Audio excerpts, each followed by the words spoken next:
Hi everybody, it's Dot. I hope that you've seen the week 5 overview. I left you a hot pink note in the hopes that you would see it about where things are for me as far as giving you feedback. Yeah,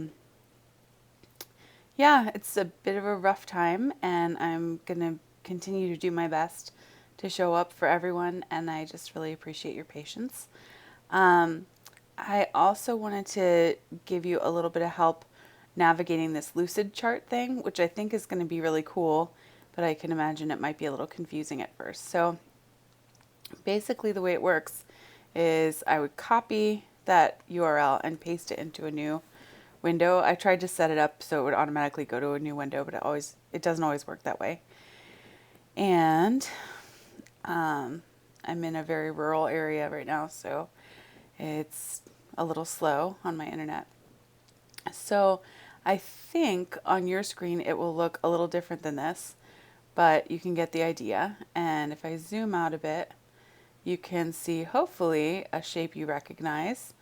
It's the cognitive model, but it's amplified a bit because I rolled in some thoughts about writing, because we want to include that in our assessment and our thinking about literacy support.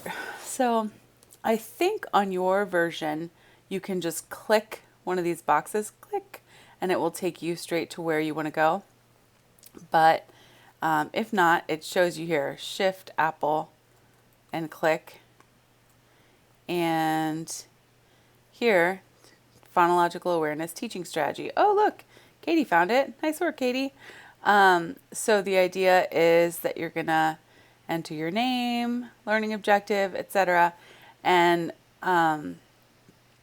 that you would basically describe succinctly but clearly a specific strategy you could use to support this particular area of the cognitive model.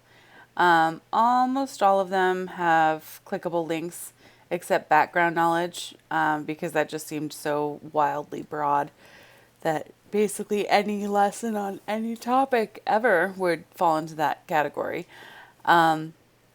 So occasionally there's more than one topic addressed in one of these boxes.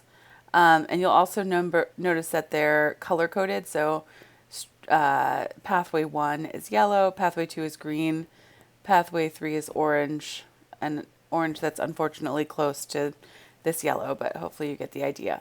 So the deal here is that we're creating this treasure trove of strategies, and I can combine them for you at the end into one spreadsheet that you can search and sort and so on. But I think it's really helpful to have it linked this way so that you can keep thinking about how all these facets of reading connect. So that's what we're up to. I hope that it's navigable and interesting and not frustrating.